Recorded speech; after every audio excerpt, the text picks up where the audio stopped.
What is this bullshit? What ah, what is this? God damn it. No, just don't even care. Who cares? Does this affect your guys' mood anymore?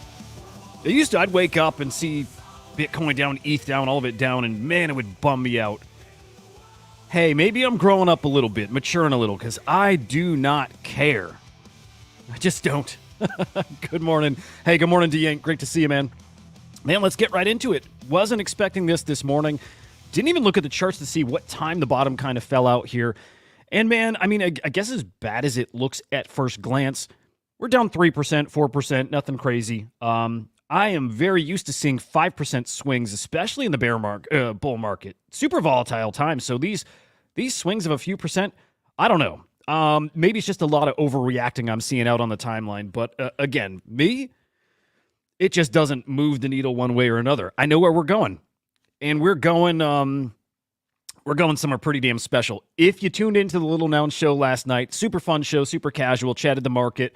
And we ended the show talking about price predictions for Bitcoin, and it was unanimous. We were all between, this cycle, by the way, we were all between 130K all the way up to almost 500,000, which is wild, but there's reasons for that. We should probably spend an episode of Chain Reactor getting into those reasons why, and there were some good technical reasons why. TLDR there is, man, crypto's about to be traded like stocks, and there's a lot of manipulation that goes on with that. We're kind of seeing it now already with these record inflows into Bitcoin, yet the price being as stable as it is. Again, clearly this is getting gamed in a way it never had before.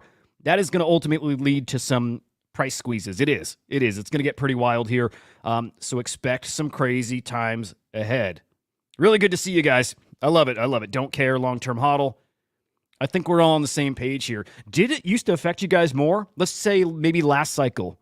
Last cycle, would this weigh you down? Would it bum you out for the day? I feel like at least in my circles, it did. And again, just speaking about myself personally, it did. Again, now, no. Bitcoin at 66,000, almost 67. ETH all the way down to 3,500. Solana at 154. BNB at 606. When we dip like this, I'm looking for who's down the most and who's got the most opportunity or who's got the most to gain when we rebound. So I look at this like just great opportunities that maybe you feel like you might have missed when things were looking green. Well, now's your opportunity again. It's good looking stuff. Yesterday, the first day in probably, I'm going to say 4-ish weeks, probably 4 weeks, maybe almost 5 weeks that we saw outflows outpacing inflows in the Bitcoin ETFs. You see yesterday almost 65 Bitcoin in outflows total. In fact, only 2 of the ETFs actually had positive inflows. The rest, there was either no trading or it was the outflows. So interesting day. And again, you see how these Bitcoin ETFs impact the market maybe more than anything at this point. So really, really interesting to see. This is it, guys. Hold on to your nuts. That's what we got to do right now. Nut up. Just take it. Just fucking take it. That goes for you guys and girls too. Just take it. It's gonna be a little bit of a battle this summer. You can tell. Only to get more turbulent too as the political season heats up. Just think about that. With Donald Trump really positioning himself as the crypto candidate, we haven't had any debates yet. It's going to get a lot spicier. So this is the mindset you need to be in. It's toughen up out there. Taking a look at the NFT market, I don't think we're seeing an impact from those crypto prices quite yet. This should reflect here in the Crypto Slam 500 NFT index. I'm guessing any minute, any hour at this point, but right now down just 0.07%. This is measuring the value of the cross-chain NFT market. Did a little refresh there just in case it was updated and reflecting that. Maybe that means floor prices are up. And regardless, either way, this is my first check of the day, really, when I'm looking for the NFT market. It's a very good measure of the value of the market. And again, just basically flat. So we'll take it there. I consider that a win on the NFT side. NFT sales yesterday, 21.9 million. That is cross-chain sales. Down slightly from Sunday. Unique sellers down, unique buyers down, total transactions also down. Do my eyes deceive me here? Trade profits in the positive here, 2.8 million. Okay, I need to scroll. I can't remember the last time we were at almost 3 million in the positive. Okay, wash trades sometimes can take a day or so to calculate. Retroactively, we'll flag things as wash trades. This figure can change, but as of now, okay, even over the past few weeks when I've seen positive trade profits, I have not seen it this high. So maybe that's a really, really good sign. Today, also in the positive. So far, almost $500,000. Again, just scrolling down to see the last time we were in the positive, even over 1 million. I can tell you this, it's been a bit. I'm talking weeks. I'm probably talking months since I've seen this positive. Oh, here we go right here again. I want to scroll up a little bit. Here's 1 million in the positive all the way back on April 21st. But again, getting closer to 3 million. Here we go. This will do it. Okay. So about 11, 12 days into April, last time we saw trade profits looking this good. Okay, we'll see if we can keep up some momentum. We're hoping that figure doesn't change too, right? But tomorrow we'll do a little update there. For right now, though, great looking at trade profits here. Almost 3 million in the positive. As far as what's moving the NFT market in the past 24 hours, the Pizza BRC20 collection, yes, fungible tokens traded as NFTs. That is your top NFT collection, though, followed by the Guilds of Guardians avatars. ENS, which I still think is full of money laundering right now. Truthfully, looked at some of those sales. They're not wash trades, but they are big sales for addresses that don't make a lot of sense to be worth that. So a little sus there. D-Market, Fantasy Top with a few tournaments, talking about them in a moment here. Bored Ape Yacht Club, Genesis, Fanta Field, Matrix Fire Weapon, OKX, and then OMB rounds out your top 10 here. Some big sales in the past 24 hours, too, with an OMB actually being our top sale, 1.7 Bitcoin. Guys, $121,000. Nice looking. Is that a Blue Eye OMB? Yeah, I'm guessing that guy's pretty darn rare to go for that much. A couple Bored Apes. Actually, quite a few Bored Apes here in the top 10. Let's see. We've got another Gold Node Monkey. We saw one yesterday, too, right around the same price, 57,000, 0.85 Bitcoin. Good-looking stuff here. No CryptoPunks, although I swear I saw a CryptoPunk sale in the 20 ETH range, somewhere around 27. So I'm going to peek at that, see why that's not showing here. Definitely keep my eye on CryptoPunks, though. Rune's also not looking so hot right now, guys. I mean, it is almost red across the board here. BAMP of Nakamoto Dollar, one of the few, maybe the only in the top 10 movers. And this is measuring or sorted by volume, but one of the only ones, actually the only one actually in the green, up 6.2%. Yeah, for the most part, all of this just to see a red out there. Yeah, some bright spots. So definitely you can pick and choose and find some places to win still in Runes, it seems. You know, it is looking good still. Yeah, always. Well, to be totally honest, yes, even Mother, the token, not Iggy. But the token itself also taking a bit of a hit, like the rest of the market. Okay, part of me wonders how much of this is the market, how much of this is something we see all the time in NFTs. When you offer a product, when you are offering something a little more tangible, well, people can't speculate to the moon at that point. They have something they can try to kind of gauge prices with, right? So we know yesterday Iggy released or re-released or relaunched her mobile phone company. She owns a telecom company, which is wild.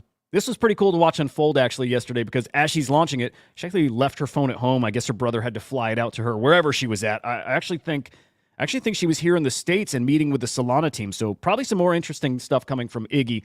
Anyway, launched or relaunched this Unreal service, Unreal Mobile. Again, interesting because now you have a little something more tangible to tie that Mother token to. Okay, so you can pay for this phone service in US dollar, but you can also pay in Mother. Would have been cool to have it only be able to transact in Mother or in crypto in general. But again, I think we'll take adoption any way we can get it. Wild looking site. Don't know much about the service. Couldn't speak to that. Kind of curious how this is going to go. But again, love seeing. I'll say it. I love seeing Iggy in here actually building. One of the few, maybe the only celebrity to actually come in and do this. So I'm rooting for. Good stuff here.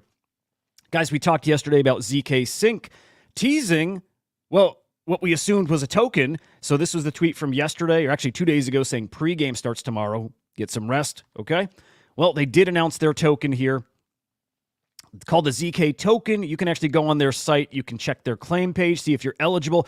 There was a snapshot taken back in May, I believe. I think it was May. And I think they actually say it here in the tweet thread somewhere. But point there is, snapshot's already taken. There's no grinding as far as I've seen that you can do for points to get a token allocation. Good-looking chunk of that token supply is actually going to the community. So 2/3 going to people who are using the blockchain. Now, I'll tell you this, a lot of FUD out there. Honestly, a lot of FUD I'm seeing from people who thought they were doing the right thing and trading on chain. You got Adam here saying he traded tons of shit coins, lost like 25 grand, not eligible at all. I saw Kagi, I think it's Kagi Yen, whatever. Same story, like trading on the blockchain, not eligible for any tokens. Okay, maybe there's a glitch here, right, with the Say Stimmy that was announced a few weeks ago. People who are holding NFTs or staking their Say also found they weren't eligible. They came out and said that was a mistake, right? Maybe that's the case here too, or maybe these guys really aren't eligible. And to that I say, man, you got to be clear with what is and isn't eligible ahead of time. It's a real bummer to take huge losses on this and not even win on the airdrop side. So kind of a bummer there. Definitely keeping my eyes on that. Fantasy Top, like I mentioned, 4 new tournaments that are actually live right now. So if you didn't lock in your lineup, it is too late. But 4 tournaments going on. I like the tiered system here. The rewards, not sure I like those, and actually seen some FUD out in the timeline about that. So stats here, I got to get used to calling them stats, not NFT stats, but pointing out that so far, Fantasy Top has made around 4,000 ETH in fees. They're making money, right? The total prize, not counting gold, not counting cards they're giving away, not counting points, but the total ETH prize they're giving away in these tournaments, 22 ETH. I don't know how I feel about that. Clearly, I know how he feels. I know how some others feel. It's not enough. You got to make these ecosystems rewarding. Otherwise, what's the point? Actually talked about this yesterday in the afternoon show. Why game and farm and all this stuff when you can really just go buy some shit coins and probably, if you're smart, if you do it the right way, see bigger returns. Yeah, if you're only rewarding 22 ETH total, you have a hard time keeping people in your ecosystem. Fantasy Top did hit the gold jackpot. Gold jackpot. This is now at least their second time hitting. This is great. Averages out per Sammy to about 2.4 gold per card held. Last I saw, people were calculating, this was stats, by the way, calculating gold is worth around $7 a pop.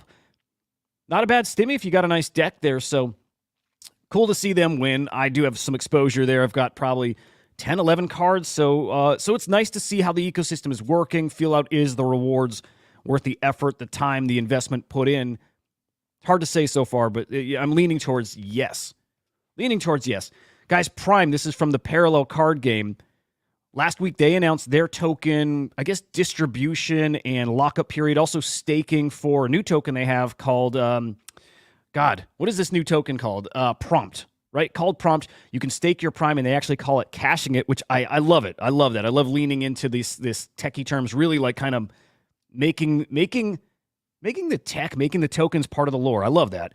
Anyway, token took a huge hit since announcing all of that until yesterday. You see a little spike yesterday, and that's because the team did come out and they're adjusting some of their rules, some of their staking, and really what they adjusted is when the team itself can access their tokens, they're actually pushing it a year further out. The team is not going to unlock their tokens now, a full year later, which is, bullish for holders, bullish for their community, bullish for anybody holding this token, right? The team cannot dump on you at this point now. That's delayed out a year. So again, that token ecosystem, that market reacting pretty positively to that. It's a good look seeing the team being so responsive, although seeing here more recently erasing all those gains. Either way, that team, I'll just say this. I remember watching them very early on, like the founder sitting in a room, like literally looked like a bedroom, working on the game, live streaming while he was doing it, maybe doing some interviews. I actually thought they were a scam. It looked too unofficial, right? It looked too normie. It looked like me being on a stream, but actually even worse than this. To that point, man, years of building, those guys are as legit as it gets. There's probably no team in this space I respect more than those guys. Just heads down, working, grinding, and now you see reacting to the community in such a fantastic way. Great team. I'm rooting these guys on, hoping they see great success, and I think they're going to find it. All right, talking a lot about art, feeling like it's coming back. I'll tell you this, crypto actually coming down like it is does impact people's willingness to go buy art. So I don't have any high hopes for art here in the next couple of weeks until we see crypto back to where it was. But we do have a big mint coming up today. This is the first mint in the Red Bull Racing Velocity Series 2. Pretty interesting stuff from a great artist. I'm going to attempt the name, but is it Katil Golid? I don't know. It's my try. It's my attempt. I have a fucked up name, guys, so I'm allowed to get other names wrong. My name, by the way, I go by Huda here. My name is Yehuda. Nobody gets it right, but anyway, I'm in the fucked up name club. Anyway, this collection here, it's actually 2 different collections, right? Think of Jack Butcher's signature and then God, what was his two collections? Is it Trademark and Signature? I'm trying to remember. He had two different NFTs he dropped through the Red Bull Racing Velocity series as well. Okay, these two series, they got Decision Matrix. It's a 377-piece collection. And then Risk Reward, which is 4,000 pieces. Okay, gets a little confusing. That first one, Decision Matrix, again, 377 pieces. Dutch auction starts at 5 ETH, dropping all the way down to 0.5. This is, again, what I'm keeping my eyes on because I'm talking about the art market maybe coming back. Big time indicator here. Does this sell out? What price point does it sell out at? Does it not sell out, guys? Does this reach 0.5 and you still don't have buyers there at that price? Major artists, and I think the people collecting these or holding these velocity passes, they're art collectors, right? Maybe even more than speculators, they're art collectors and probably have a lot to work with. I'm very curious. I mean, if this does sell out, no matter what price point, I think that's bullish for this space. The higher it goes, obviously, the more bullish. But then tomorrow we have that 4,000 edition collection that's going to go live. That is a public mint. If you're a pass holder, I'm pretty darn sure you get a discount, but there is a public sale coming for, here's the pass holders. Get it at 0.069. Public is 0.1. 2,000 editions, way too much in the market as it is right now. I'm not minting, but again, watching this one really, really closely. Actually, I said this mints tomorrow. It's actually today. So the public mint is today. I'll definitely be watching that again. Just a good barometer for the rest of the market here. Guys, Art Basel in Switzerland is going on right now. Also good to just gauge the market, feel the energy out there. Hopefully they live stream some of those conferences, some of those panels, because I'd love to hear artists talk, and I'd like to hear from them about the state of the market. So, again, really interesting time for art right now, especially if you're an art collector. Over on Chain Reactor this morning, coming up at 10 a.m., art is the topic, right? I think we're going to spend almost the entire episode talking about art with our very first guest ever on the show. It is Jared from 8nap. Fantastic freaking guy. I'll tell you this. One of the most knowledgeable dudes I've ever spoken to in this space when it comes to digital art, NFT art. Been around the block for a while here. He hosts the Squiggle DAO podcast. Very, very involved in the NFT art ecosystem. Had a big drop here on his 8nap platform, actually, just over the past few weeks. Did exceptionally well. Dude, awesome collection. I'm trying to get it on the screen here for you real quick. Damn it. It was Paper Crane, and I'm trying to remember who the collab was with. But a couple of great artists that I learned of from the FX hash space. Great collection. I'll have Jared explain how that went, more about the piece, but also his thoughts on the NFT market. Does he agree, right? Are we back? Are we heading in the direction that we're back? How is the art market looking? I'm looking forward to it, guys. It's been a while since I've been excited about art, but I'm definitely there now. So there's your update, guys. Hope to see you at 10 a.m. Again, that's coming up in just about 2.5 hours over on Slam X. Okay, so make sure you are following. Hang on, let me pull this up. Make sure you are following Slam XIO. And if you're watching on YouTube, I think most of you are here. It is Slam X Official over there. So, should be fun. Let me run through some comments real quick. Again, guys, always appreciate you guys coming out. I know the format is different, like really different, right? Used to do these as edited videos in the morning. Now just flying through it live. Dave, what's up, brother? Yeah, this is fine. Whatevs. Good morning, Hoddle. Hang on. We need some jams. There we go. ST. Oh, yeah. Hell yeah, baby. Kool-Aid, good morning. Good to see you. Dude, Loot, great to see you, brother. Haven't seen you here that much. Yeah, that much at least. Pizza. Dude, I don't know with pizza right now. I don't. It's hard to say. I'll take a look at that later. I'm really curious the market cap on that one. Hard to say. I mean, especially with crypto doing what it's doing now. Let me bring that back up. With crypto doing what it's doing now, hard to say other than it's going to rebound. When it rebounds, I expect pizza, all the Runes ecosystem, the Solana shitcoin, all of it's going to rebound too. Gravity GM, sir. Loot, I hope you got some of that ZK token. Honestly, it's a bummer seeing people miss out when they put in some work and we're grinding. Huge bummer. Huge bummer. Good morning. Good to see you, bro. Or ma'am. I got to get out of that habit of calling everybody bro. Anyway, guys, hope your morning's fucking awesome. Tune in, 10 a.m. over on Slam X. Yeah, really looking forward to that. And then, by the way, afternoon show comes up at 4:30 p.m. Eastern Time. Henry the Grape, the Fantastic Joe. Should be a fun one. We'll see you in a few hours, guys. See ya.